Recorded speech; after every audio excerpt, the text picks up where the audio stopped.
에베소서 6장 21절부터 24절까지 제가 읽겠습니다.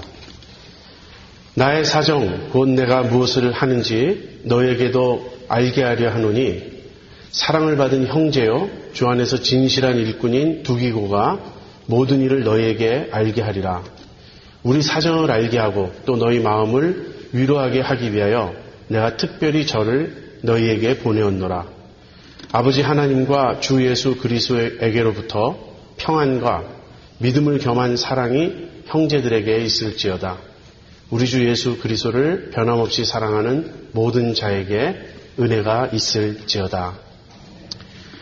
오늘로써 에베소서 강해를 모두 마치게 됩니다.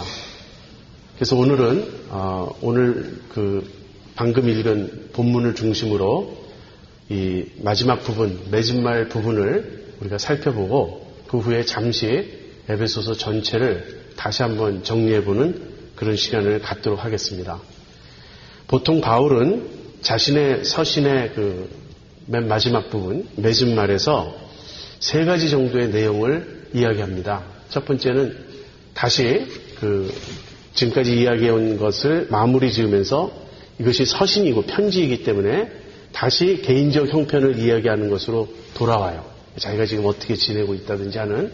그래서 개인적 형편을 이야기하고 두 번째는 문안을 전합니다. 자기와 함께 있는 자들의 문안을 전하기도 하고 또는 편지를 받는 교회의 어떠한 성도들에게 문안하노라 하는 말을 하기도 하고요. 그 다음에 마지막으로 인사를 하고 편지를 마감합니다. 그런데 이 에베소서에서는 특이한 것이 문안이 없어요. 개인적 형편이 나오고 그 다음에 인사가 나오고 문안은 나오지 않습니다.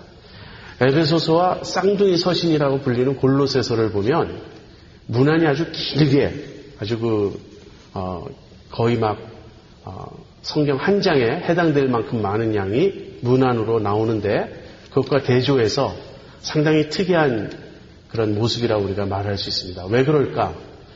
에베소서 강의 첫 시간에 제가 아마 여러분에게 설교했던 것으로 기억하는데 에베소서는 회람서신이었기 때문일 것입니다. 즉 에베소서는 에베소 교회 한 곳에만 이 편지를 보낸 것이 아니고 에베소를 중심으로 해서 그 당시 소아시아에 있는 여러 교회들이 돌아가면서 이 서신을 읽도록 의도했기 때문에 특별히 어떤 개인적인 문안이 나오지 않는 것 같습니다. 그래서 이 마지막 부분에서 내용을 크게 둘로 나누어서 살펴보도록 하겠습니다. 첫 번째는 바울이 자기의 개인적 형편을 어떻게 말하고 있는가 하는 그 점이고요. 두 번째는 마지막 인사입니다.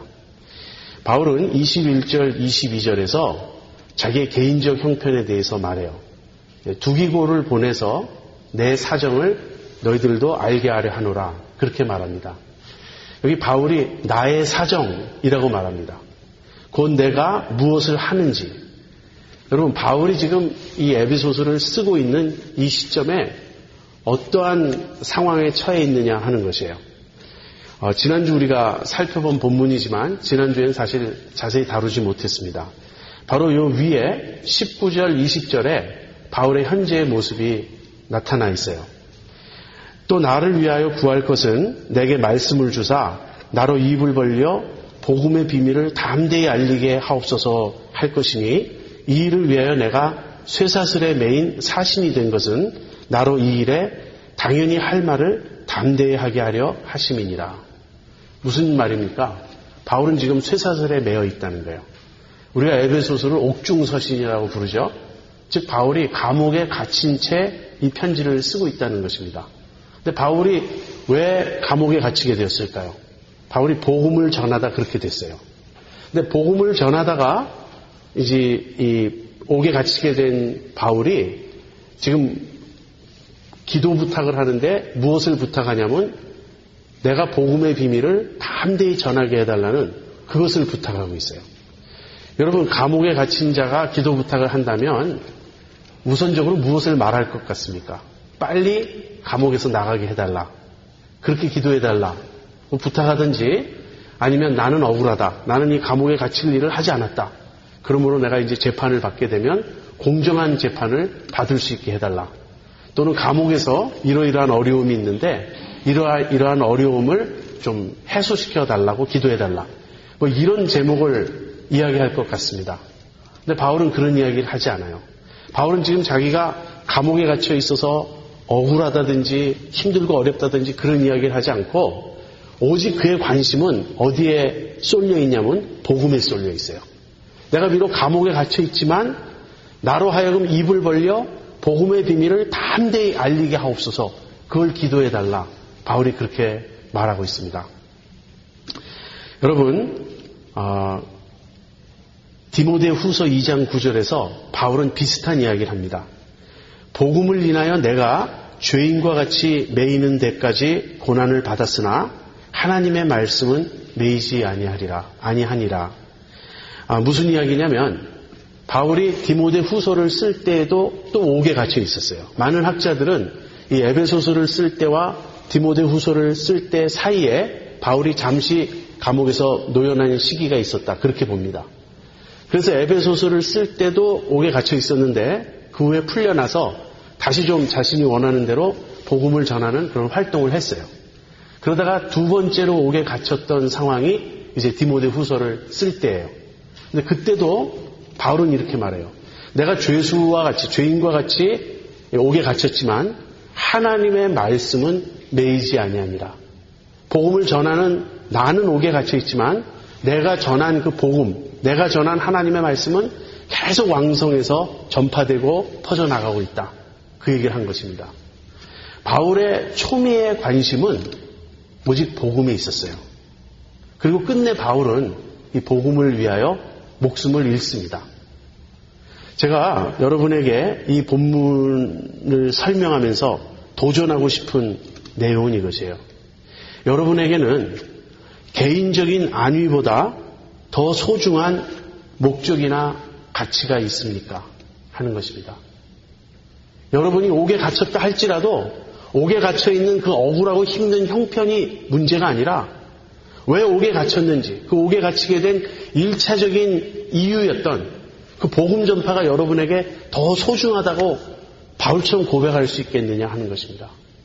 여러분, 제가 이런 말을 굉장히 좀 건방진 말처럼 들리고 제 수준을 뛰어넘은 말처럼 들리지만 몇 번 여러분에게 말씀드렸습니다. 무슨 말이냐면 내가 그것을 위해 기꺼이 죽고자 하는 목표가 아니라면 또는 목적이 아니라면 그것을 위해 살 필요도 없다는 거야.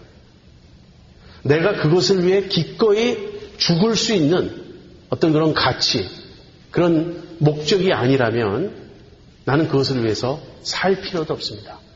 여러분은 무엇을 위해 여러분의 목숨을 바꿀 수 있겠습니까?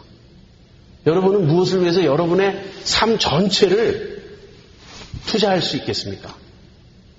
그러한 가치가 여러분의 삶에는 무엇입니까? 제가 설교를 준비하면서 생각해 봤어요. 나는 내 삶을, 내 생명을 무엇과 바꿀 수 있을까? 당해보지 않으면 사실 말할 수 없습니다. 지금은 뭐 이런저런 말을 할 수 있지만 막상 닥치면 얼마든지 비겁해지고 얼마든지 도망가고 싶어질 거예요. 근데 제가 생각해 보니까 자식을 위해서라면 바꿀 수 있을 것 같아요. 내가 죽어야 한다든지 내 자식이 죽어야 한다든지 둘 중에 하나를 택하라면 나는 자식이 나보다 귀하다. 그런데 자식을 위해서 희생할 수 있지 않을까 하는 그런 생각이 들었습니다.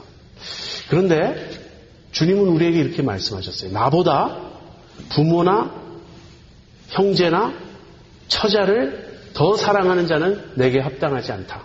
무슨 말입니까? 우리가 자식이 소중하고 자식이 사랑스럽고 귀한 것은 그건 정상이고 아주 좋은 현상이에요. 사실 어떤 사람들은 너무 이기적인 나머지 자식을 그렇게 사랑하지 않는 사람이 있어요. 자식을 위해 희생하려고 하지 않고 오히려 자식을 희생해서 자기가 편해지고 싶어하는 그런 사람들도 있습니다. 그런데 자식을 희생적으로 사랑하는 것은 아름다운 일이에요. 그렇기 때문에 그러나 우리의 신앙생활에서 자식도 주님에 대한 우리의 헌신보다 더 사랑해서는 안 된다는 것이에요. 그 예가 누구입니까? 그 예가 아브라함이에요. 아브라함이 말년에 얻은 그 유일한 독자 이삭을 하나님께서 바치라고 하셨을 때 기꺼이 바칠 수 있었던 것. 그것은 아브라함이 그의 삶에서 가장 소중히 여겼던 가치가 자식보다도 더 소중했던 존재가 하나님이었음을 보여주는 것입니다. 그래서 내가 자식을 위해서 희생할 수 있을 것 같지만 그 자식보다도 더 소중한 가치가 나에게 있는가? 지금 바울처럼 옥에 갇혔고 어쩌면 억울한 재판을 당해서 죽을지도 모르지만 그럼에도 불구하고 그의 가장 큰 소원은 나로 입을 벌려 복음의 비밀을 담대히 알리게 하옵소서 하는 그런 것처럼 나도 어떤 그런 신앙적 가치가 있는가 하는 그런 질문입니다. 당연히 우리는 주님이 그 대상이어야 합니다. 우린 주님을 위해 살고 주님을 위해 죽을 수 있어야 하겠습니다. 바울이 로마서 14장 7절 8절에서 그런 고백을 해요. 우리가 살아도 주를 위하여 살고 죽어도 주를 위하여 죽나니 사나 죽으나 다 우리가 주의 것이로라. 바울은 사도행전 20장 24절에서 이런 고백을 합니다. 나의 달려갈 길과 주께 받은 사명 곧 하나님의 은혜의 복음 증거하는 일을 마치려 하면은 나의 생명을 조금도 귀한 것으로 여기지 아니하노라. 바울에게는 복음 전하는 일이 자기의 생명보다 더 소중했어요.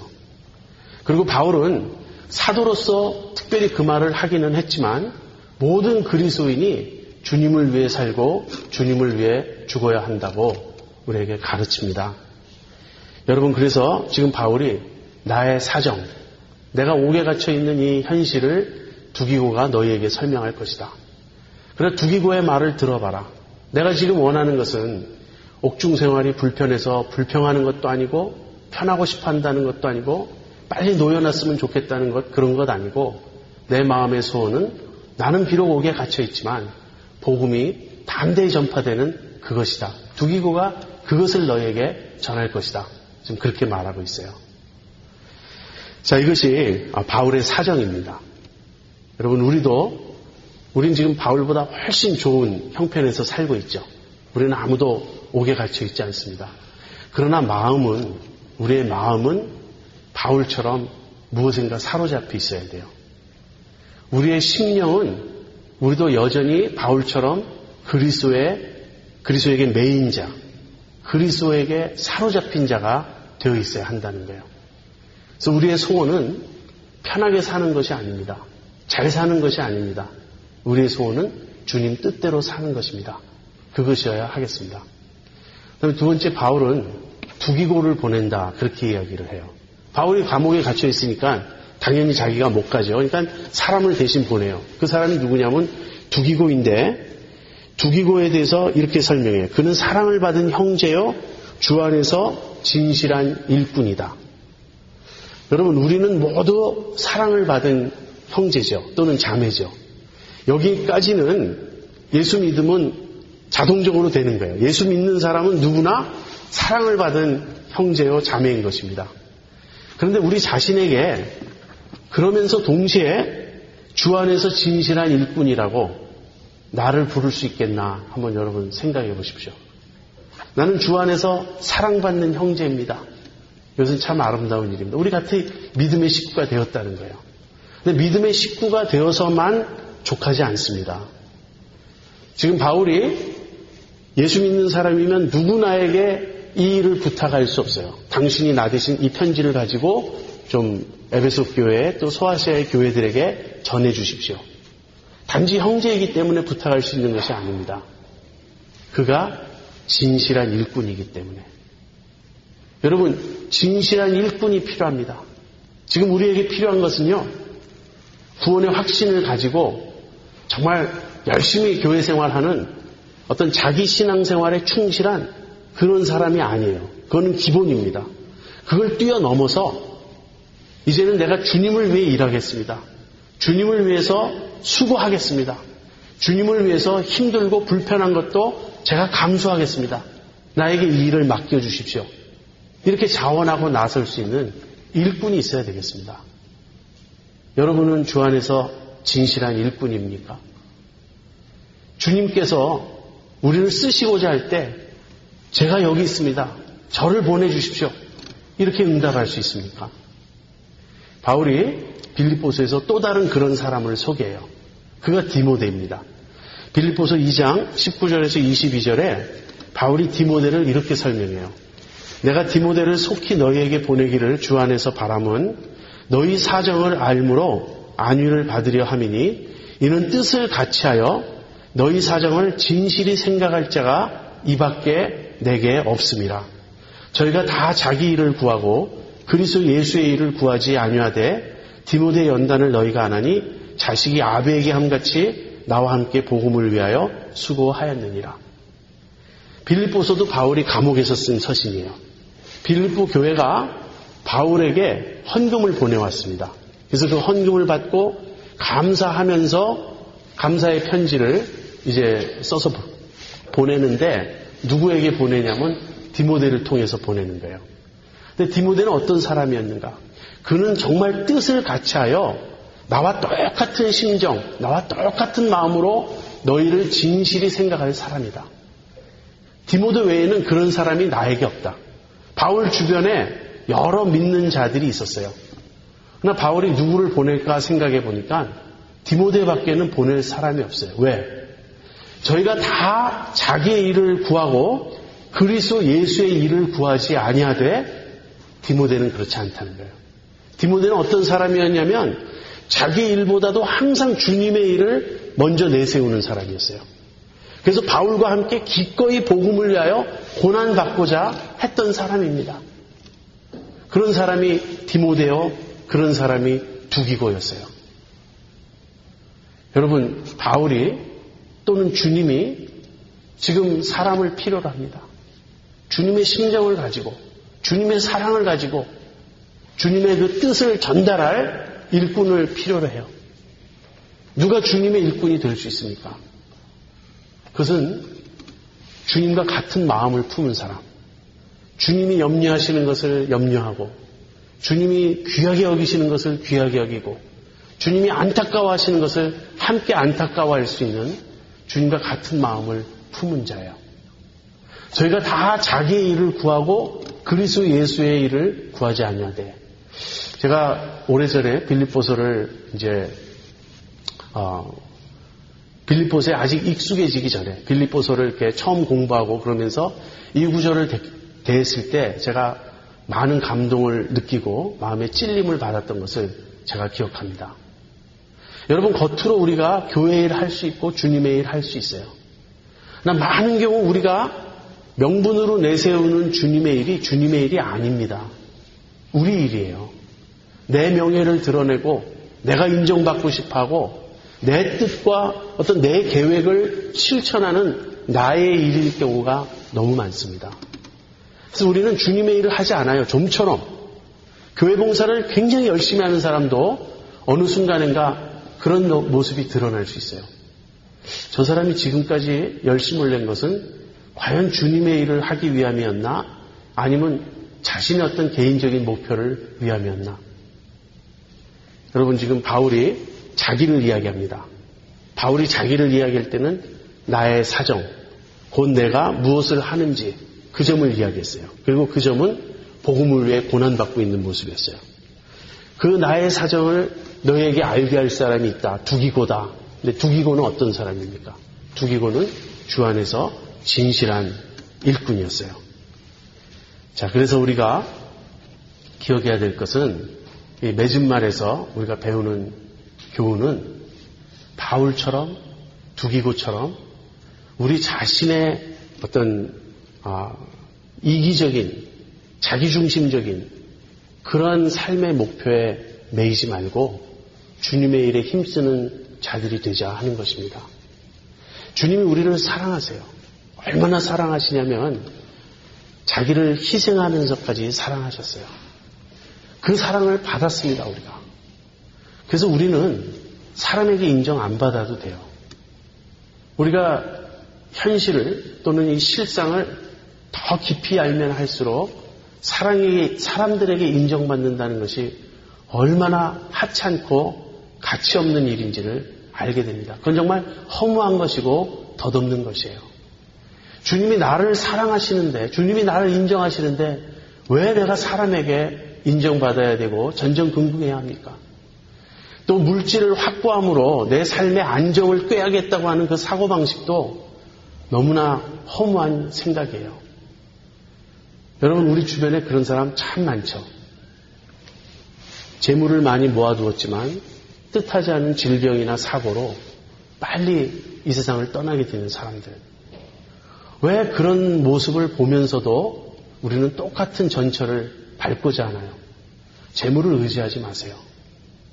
이 세상의 어떤 쾌락과 이 세상이 약속하는 듯이 보이는 즐거움, 그런 거 좇지 마세요. 주님으로 족합니다. 주님의 사랑으로 족합니다. 그래서 주님께 사로잡혀서 우리도 바울처럼 살고 두기고처럼 살 수 있기를 바랍니다. 자, 그렇게 바울의 개인적 형편을 말하고요. 이제 23절, 24절 마지막 두 절에서 인사를 합니다. 인사하는 것은 대체로 이런 거예요. 상대방의 안녕을 구하는 겁니다. 우리식으로 얘기하면은 그러면 다음에 뵐 때까지 늘 건강하시기 바랍니다. 또는 만수무강하시기 바랍니다. 이렇게 우리가 기원할 수 있죠. 그런 기원을 하는 것, 그것이 이제 마지막 인사거든요. 근데 이 인사의 내용은 무엇이냐면 세 가지입니다. 첫 번째는 평안을 기원해요. 두 번째는 믿음을 겸한 사랑을 기원하고요. 그다음 세 번째는 은혜를 기원합니다.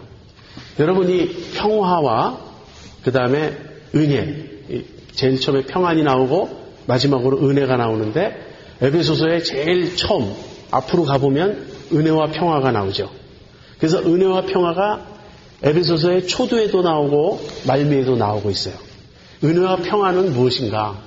은혜는 평화의 원인이고 평화는 은혜의 결과입니다. 은혜는 하나님께서 우리를 대하시는 태도예요. 하나님은 우리를 어떻게 대하시냐면 우리가 행한 어떤 의로운 행위를 좇아서 우리를 대하지 않으세요. 우리의 어떤 업적이나 공로를 따라서 우리를 대하지 않으세요. 그것은 은혜가 아닙니다. 그것은 율법이에요. 하나님이 우리를 율법으로 대할 때는 내가 잘하면 복 주시고 못하면 벌 주십니다. 혹시 우리 중에 그런 사고방식 가지고 있는 분 혹시 없습니까? 그것은 구약시대예요. 또는 그건 율법주의예요. 그것이 아닙니다. 하나님은 우리를 은혜로 대하세요. 무슨 말이냐면 그분이 은혜의 하나님이시고 그분이 사랑의 하나님이시기 때문에 우리를 용납하시고 우리를 받아주시고 우리를 있는 모습 그대로 우리를 품어주신다는 거예요. 그것이 은혜입니다. 그래서 복음은 은혜의 복음인 거예요. 그 은혜가 지금 우리에게 쏟아지고 있습니다. 어디서? 그리스도 안에서. 다시 한번 우리는 은혜를 기억하라는 거예요.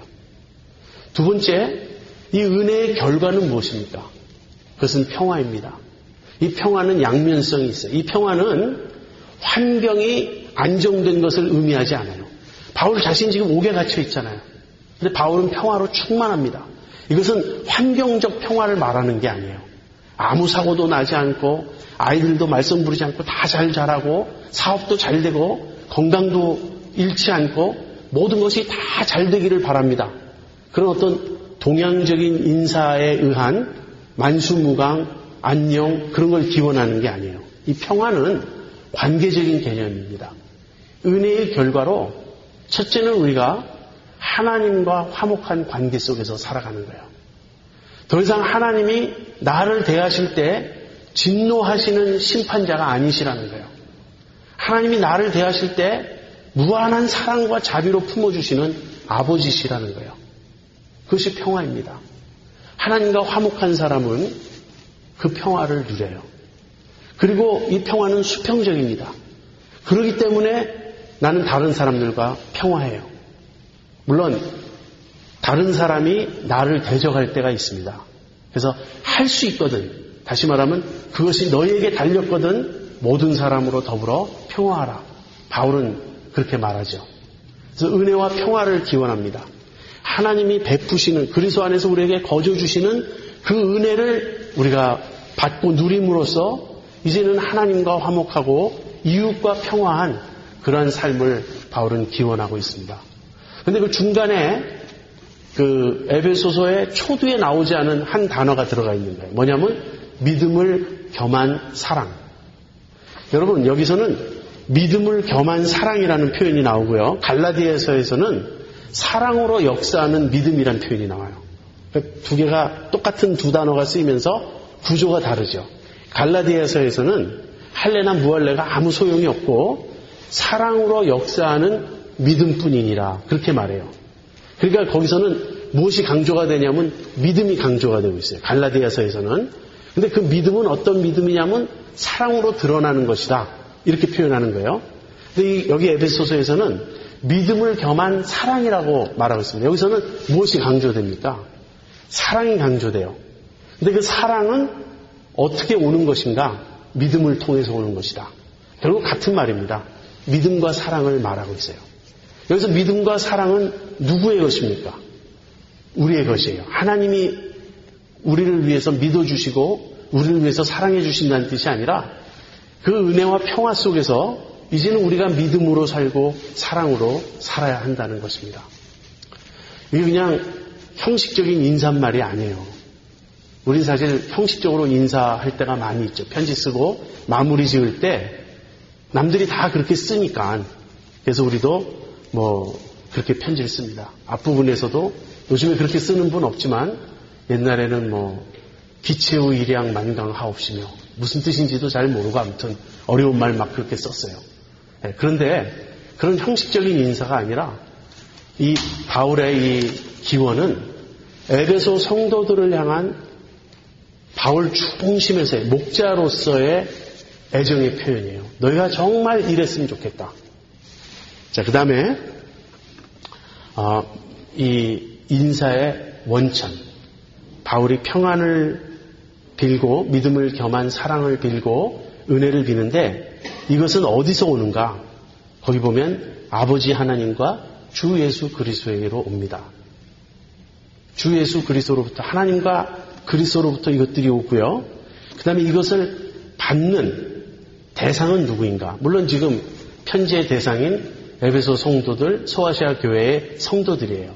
그런데 그 대상에 대한 바울의 묘사가 이렇습니다. 우리 주 예수 그리스도를 변함없이 사랑하는 모든 자에게 은혜가 있을지어다. 이 말은 무슨 말이냐면 바울에 의하면 그리스도인은 어떤 자인가? 그리스도인은 우리 주 예수 그리스도를 변함없이 사랑하는 자라는 것입니다. 여러분, 예수 믿는 사람들은 하나님을 사랑합니다. 예수 믿는 사람들은 예수님을 사랑합니다. 이 말이 옳습니까? 틀립니까?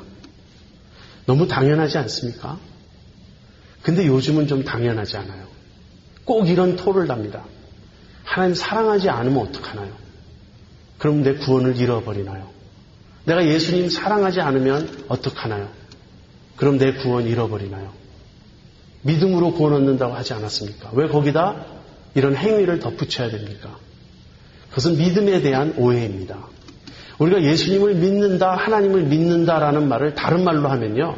예수님을 사랑한다, 하나님을 사랑한다. 그렇게 다른 말로 표현할 수 있는 것이에요. 여러분, 예수 믿는 사람은 어떤 사람이냐면 하나님의 사랑을 깨달은 사람입니다. 이제는 하나님의 사랑을 알게 된 사람이에요. 하나님의 사랑을 알게 된 사람은 당연히 하나님을 사랑하는 사람이에요. 우리가 흔히 쓰는, 흔히 즐겨 인용하는 로마서 8장 28절의 말씀 있죠. 하나님을 사랑하는 자, 곧 그 뜻대로 부르심을 입은 자들에게는 모든 것이 합력하여 선을 이루느니라. 근데 우리는 그 뒷부분만 주로 기억해요. 모든 것이 합력하여 선을 이룬다. 근데 그런 일이 일어나는 대상은 누구냐 이거예요. 하나님을 사랑하는 자예요. 그리고 곧 그 뜻대로 부르심을 입은 자예요. 여기 하나님을 사랑하는 자가 따로 있고 그 뜻대로 부르심을 입은 자가 따로 있는 게 아니고 하나님을 사랑하는 자, 그들이 곧 그 뜻대로 부르심을 입은 자들이고 그러한 자들에게는 모든 것이 합력하여 선을 이룬다. 바울은 로마서 8장 28절에서 그렇게 말하는 것입니다. 그래서 결론은 무엇입니까? 이 에베소서의 맨 마지막에 나오는 이 말은 너희들이 하나님을 사랑하는 자인 줄 내가 아노라. 바울이 지금 그렇게 말하는 거예요. 여러분, 하나님을 사랑한다는 말은 무슨 뜻인가요? 하나님을 사랑한다는 말은 하나님을 나의 최상의 가치로 여기는 것입니다. 하나님이 나에게 가장 소중한 존재요, 목적이요, 가치가 되신다. 그걸 인정하는 게 하나님을 사랑하는 겁니다. 흔히들 감상적으로 하나님 사랑하는 표현을 하는 사람들이 있어요. 마치 연인을 대하듯이 하나님에게 그런 미사 여구를 동원해서 문학적으로 감상적으로 하나님 사랑을 그리는데 하나님을 몰라서 그렇습니다. 하나님은 그런 우리 어떤 값싼 감상적 사랑의 대상이 되시는 분이 아니고요. 내 마음과 뜻과 목숨과 나의 전 존재를 다해서 섬겨야 될 지극히 높고 위대하신 분이에요. 그래서 하나님을 사랑한다는 것은 하나님보다 더 귀한 가치, 하나님보다 더 소중한 가치는 있을 수 없다는 거예요. 하나님이 내 삶의 절대입니다. 내 삶의 최우선입니다. 그걸 인정하는 것이 하나님을 사랑하는 것, 그리스도를 사랑하는 것입니다. 그러한 자들에게 바울은 은혜와 평화, 그리고 믿음을 겸한 사랑을 기원하고 있습니다. 자, 이것이 에베소서의 맺은말이에요. 잠깐 에베소서를 한번 복습해 보죠. 왜 그런가? 제가 에베소서를 44번에 걸쳐서 설교했습니다. 굉장히 자세하게 한 거예요. 그렇다면 저는 이런 기대를 합니다. 우리 교인들은 이제 에베소서를 훤히 알고 있겠다. 근데 그렇지가 않죠. 왜 그런가? 여러분, 숲을 못 보고 계속 나무만 보고 있으면 그럴 수가 있어요. 그래서 한번 우리가 숲을 보는 시간이 필요합니다. 만약에 어떤 사람이 여러분에게 에베소서를 그 교회에서 여러 차례 걸쳐서 강의했다는 이야기를 들었는데, 에베소서는 도대체 어떤 책입니까? 이렇게 질문하면 여러분은 어떻게 대답하시겠는가 하는 겁니다. 에베소서는 6장인데 크게 둘로 나누면 1장부터 3장까지가 교리고요. 4장부터 6장까지가 실천입니다. 그런데 1장부터 3장까지의 교리를 또 크게 둘로 나눌 수 있어요. 제가 지금 큰 그림을 말씀드립니다. 너무 세부적으로 얘기 안 하고 1장 1절부터 2장 10절까지, 그러니까 1장에서 3장의 중간 절반입니다. 1장 1절부터 2장 10절까지는 내용이 구원이에요. 하나님이 우리를 구원하시는 것을 설명해요. 그래서 1장 앞부분에서는 성삼위 하나님께서 어떻게 우리를, 성부 하나님은 택하시고 성자 예수님을 통하여 우리를 구속하시고 그 다음에 성령님으로 우리를 인치셨는지 구원의 큰 그림이 나오는가 하면 2장 1절부터 10절까지는 우리들 개개인이 어떻게 죽었다가 살아났는지, 영적으로 죽은 우리가 어떻게 그리스도와 함께 살리심을 받았는지 우리들 개인의 구원 이야기를 다룹니다. 그 중간에 무엇이 있냐면 바울의 기도가 나오는데, 바울은 너희들이 참으로 마음 눈이 밝아져서 하나님께서 믿는 우리에게 얼마나 큰 능력을 베푸셨는지 알게 하시기를 구하노라 그랬어요. 믿는 우리에게 하나님의 큰 능력이 주어져 있습니다. 그런데 그 능력은 먼저 누구에게 나타났냐면 예수님에게 나타났어요. 예수님이 부활하시고 승천하시고 이제 모든 정사와 권세, 모든 예수님의 그 대적들을 다 누르시고 그 위에 만유의 주로 등극하셨다는 거예요. 근데 예수님을 그렇게 드높인, 예수님을 살리시고 높인 그 능력이 우리들에게도 역사했어요. 그 모습이 어떻게 드러납니까? 우리들이 허물과지로 죽은 우리들, 영적으로 죽은 우리들이 그리스도와 함께 살리심을 받고 일으키심을 받고 지금 그리스도와 함께 하늘에 하나님 우편에 앉게 되었다는 거예요. 그것이 1장 1절부터 2장 10절까지의 이야기예요. 그 다음 2장 11절부터 3장 끝까지는 무슨 이야기냐면 평화에 대한 이야기입니다. 그러니까 1장에서 3장의 그 전반부가 수직적인 차원, 우리들이 어떻게 하나님과 화목하고 하나님께 구원을 받았는가를 이야기한다면 그 2장 중반부터 3장 끝까지는 무슨 이야기냐면 평화예요.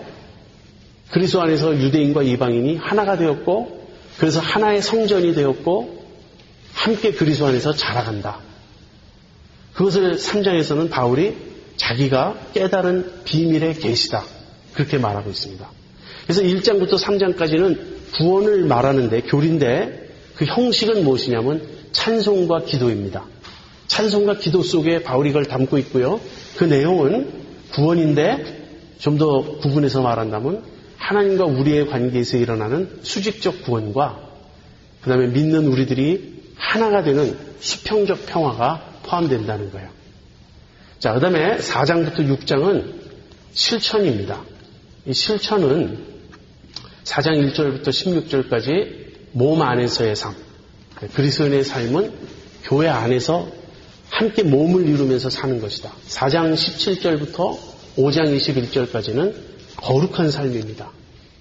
어떻게 거룩하게 사나요? 우리가 옛사람을 벗어버리고 새 사람을 입었고 그 결과 우리가 빛의 자녀가 되었고 이제 성령의 충만함을 입음으로써 우리가 거룩한 삶을 살 수 있다 하는 것이에요. 그 다음에 5장 21절부터 6장 9절까지는 그리스도인의 가정생활이에요. 부부관계, 부모-자녀관계, 그리고 종과 상전의 관계를 다루고요. 6장 10절부터 마지막 부분은 영적 전투에 관한 것입니다. 이것이 그리스도인의 삶의 모습이에요. 그래서 에베소서는 크게 전반부 구원에 관한 교리적 설명과 후반부 그리스도인의 삶에 관한 실천적 권면이 그 내용을 이루고 있습니다. 결론을 말씀드리겠어요. 결론은 1장 3절이에요. 찬송하리로다 하나님 곧 우리 주 예수 그리스도의 아버지께서 그리스도 안에서 하늘에 속한 모든 신령한 복으로 우리에게 복 주셨도다 하는 것입니다. 에베소서가 지금 말하는 내용을 한마디로 줄이면 무엇이냐면 신령한 복이에요. 신령한 복. 하나님이 우리에게 신령한 복을 주셨어요. 이 신령한 복은 어떤 복이냐면 하늘에 속한 복이에요. 이 하늘에 속한 복이란 말은 이 세상에서 우리에게 가져다주는 물질적, 현세적인 그런 복이 아니고 영원한 그런 복이에요. 이 복이 어디서 주어졌죠? 그리스도 안에서. 이 복의 내용은 무엇입니까? 이 복의 내용이 전반부에서는 구원으로 묘사되고 있어요. 그리고 후반부에서는 그런 변화된 삶으로 묘사되고 있어요. 여러분, 에베소서를 다 묵상하고 난 결론은 무엇이냐면 하나님께서 나에게 이 복을 주셨구나 하는 것입니다. 여러분, 이 복을 받으셨습니까? 그리스도 안에서 하늘에 속한 모든 신령한 복을 하나님이 주셨습니다. 우리에게 요구되는 조건은 딱 하나예요. 내가 그리스도 안에 있느냐, 그리스도 밖에 있느냐, 그 차이뿐입니다. 내가 그리스도 안에 있으면 이 모든 복이 나에게 임했어요. 그리고 이 복은 지금 내 속에서 역사하고 있습니다. 당신은 복 받았습니다. 지금 제가 이렇게 말하는 건데요. 즉각적으로 복 받은 내 삶이 왜 이렇게 힘이 듭니까? 반문할 수 있습니다. 그러나 지금까지 복을 설명한 거예요. 주님이 우리에게 주시는 복은 지금 당장 건강하고 지금 당장 사업에 성공하고 세상에서 출세하고 경제적으로 부유해지는 그런 복이 아니라고. 그것은 우리의 구원이 완성될 때 다 주어질 것입니다. 지금 하늘에 속한 신령한 복, 우리에게 주어지고 있는 복은 다름 아닌 우리의 성화예요. 우리가 거룩하고 흠이 없는 하나님의 백성이 되어가게 하는 것입니다. 그래서 우리가 힘들 때가 있어요. 예수 믿는 사람이 병에 걸릴 수 있고요. 사고 날 수가 있고 어려운 일 당할 수 있고 남들 보기에는 예수 믿는다면서 왜 그래? 그렇게 의문을 불러일으킬 만한 어려움이 얼마든지 우리에게 있을 수 있습니다. 믿음의 눈으로 보면 그 모든 것이 아까 제가 말씀드린 로마서 8장 28절의 말씀처럼 모든 것이 합력하여 선을 이룹니다. 이 신령한 복은 하나님 앞에서 우리가 거룩하고 흠이 없는 주님의 자녀가 되는 것이에요. 그 일이 지금 진행되고 있는 것입니다. 여러분, 우리 눈에는 잘 보이지 않아요. 지금 얼마만큼 그 복이 진행됐는지, 얼마만큼 우리가 성화됐는지 겉모습만 보고 판단할 수 없습니다. 주님 다시 오실 때, 우리의 구원이 완성될 때, 우리가 온전해질 때 우리는 놀랄 것입니다. 하나님이 나에게 이런 일을 하고 계셨구나. 하나님이 나를 이렇게 빚어가고 계셨구나. 하나님이 나를 이런 모습으로, 이런 영광스럽고 거룩한 모습으로 만들고 계셨구나. 왜 나는 그걸 모르고 불평했을까? 왜 나는 그걸 모르고 짜증을 냈을까? 그러나 그런 날이 올 것입니다. 그럼 우린 지금 어떻게 해야 되겠습니까? 두 가지예요. 첫 번째는 찬양해야 합니다. 바울이 찬송하리로다 그렇게 시작하지 않았습니까? 그래서 우리가 이 복받은 우리를 생각할 때, 내가 복받았다는 이 사실을 생각할 때 먼저 해야 될 건 예배입니다. 하나님을 드높이고 하나님을 경배하고 하나님을 찬양하는 것이 복받은 우리의 마땅한 의무입니다. 마땅한 모습이에요. 첫 번째는 예배와 찬양이고요. 두 번째는 무엇입니까? 아까 말씀드린 묵묵히 믿음을 겸한 사랑으로 이 성화의 길을 가는 것이에요. 우리의 마음의 가장 큰 소원은 다른 어떤 것이 아니고 예수님 닮기 원합니다. 내가 주님 앞에 거룩하고 흠이 없는 존재가 되기를 원합니다. 주님이 빚으시는 그 손길을 믿음으로 다 받아들이면서 사랑으로 실천하는 삶을 살아가는 것입니다.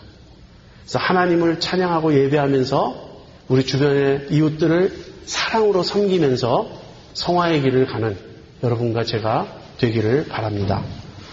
기도하겠습니다.